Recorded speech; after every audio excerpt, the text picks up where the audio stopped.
Hi, this is Mark from LongIslandWatch.com telling you that one person's trash is another person's treasure. Today I'm going to show you 5 watches that, well, personally I think just aren't that good looking. Dare I say, a little bit ugly. Yet, you have to sell. I can't just sell what I want or what I like. I have to sell what people will purchase. And this lesson was really hammered into me when I first started, about 2 decades ago, when I ordered a bunch of watches, and I was expecting a certain model, and instead I was shipped a different model, totally different. I thought ugly, hideous, disgusting, 47 millimeters, and I was faced with sending them back to the vendor or trying to sell them. So I put them on the website, and boom, boom, they sold lickety split. So that was a very big lesson for me. So we'll check these watches out today on my own wrist. On one wrist I'm wearing, this is the Squale Corso Italiano. This was a limited edition for the Korean market. I happened to get a couple to sell several months back, and I did nab one for myself because I love the 39mm case and the awesome white dial. The strap also quite amazing. And on my other wrist is the Rangemaster Mechanical, which came out towards the end of last year. And yeah, we'll have something cooked up for you towards the next couple of months or so as we close out this year. So keep an eye out for that. Let's check out the ugly, ugly watches. So as I said in the opening, one person's trash is another one's treasure.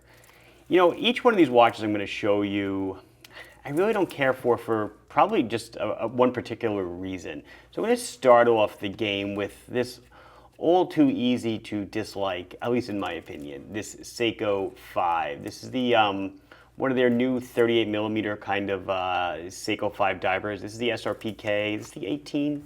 There's a few gold tone models. This is the 18. And if it's not clear, what I really don't like about this model is the full gold tone. There's at least one that's two-tone, but this full gold tone case and bracelet, I don't know, it just screams gaudiness to me. Certainly not a fan. That being said, it actually does sell. It's not a great seller, but it does do a decent job of moving. And of course, obviously, there's people that like it, and I don't fault you for liking it. If you didn't like it, you wouldn't buy it, and then it wouldn't be selling.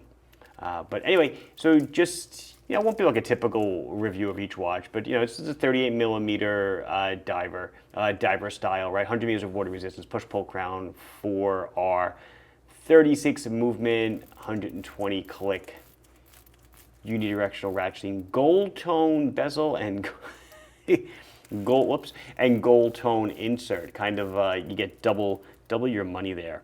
I mean, they even matched the hands. They're gold. The second hand is gold. Just crazy. Maybe on a black leather strap or something, it wouldn't be so bad. But in my opinion, this was just an overabundance of gold. Okay, to a watch that, well, I really don't think it sells very well. I think there's plastic on the crystal. It's kind of set down below this crown protector, so I'm not going to scrape it off. But this is the Bertucci Construction King. And there's a few different colors available, and it's on this decent strap. But the goal of the watch is to really, I'll get the plastic off. I know it's going to bother people.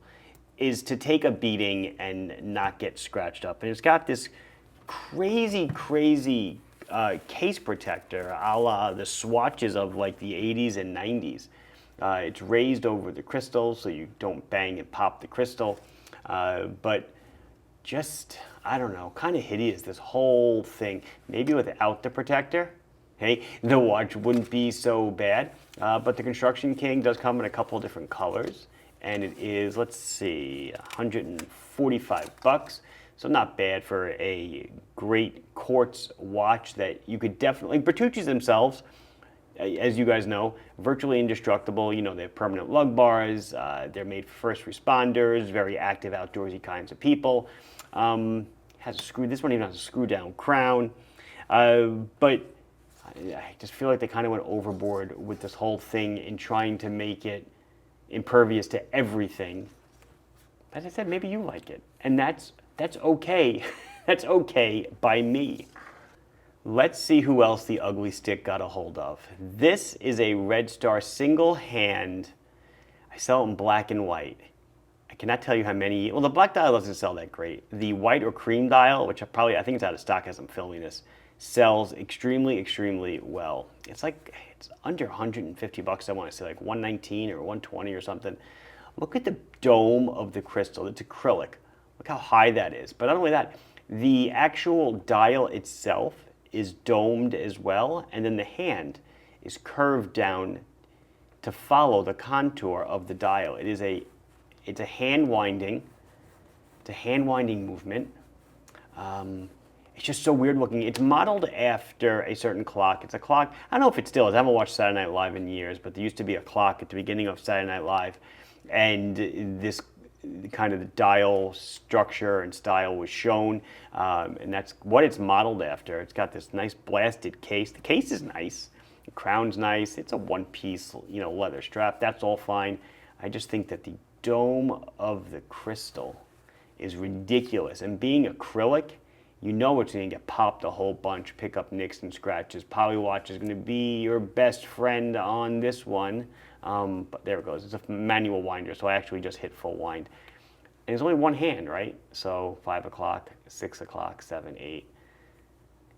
I mean, you can read the time with fairly good accuracy. If you look, they did mark the 10s at the chapter ring there around the outside.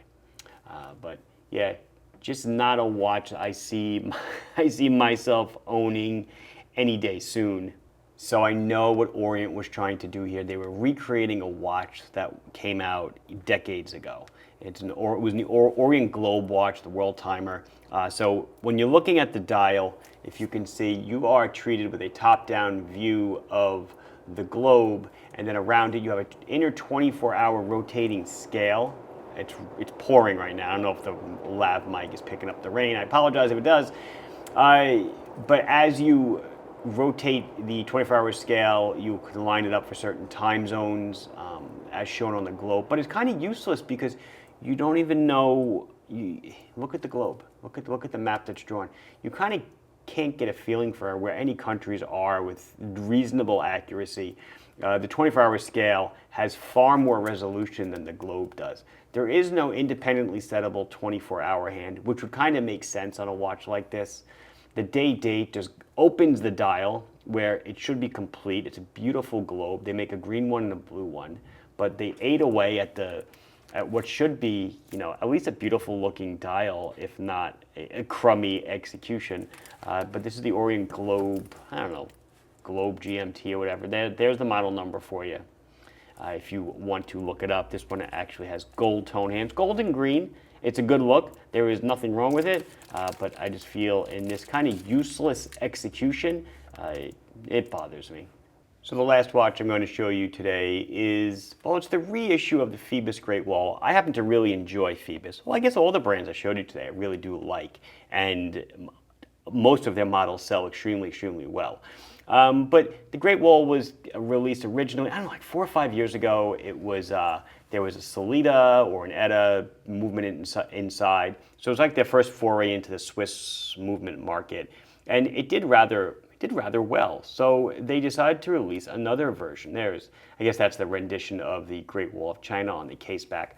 But they redid it like this. It's got a Miyota 9015, which is nothing wrong with the movement, of course. It might be sacrilege to say, but I feel the 9015 outdoes the Sellita or Etta movements. But the dial color is great, but I just feel the overall execution of the dial itself and the useless bezel that turns. I mean, you have a dot, that's great, but there's absolutely no numbers, nothing on the bezel. The patterning or knurling on it is aggressive and non-continuous. A lot of steps in it. Just looks kind of weird, almost like a tire off of a destruction vehicle. I don't know, really killer looking. The loom plots at the 12, 3, and 9 are tremendous. And then there's nothing at the 6 because the date's there, and it kind of disappears because it's color matched. And I just don't feel like that whole thing really works.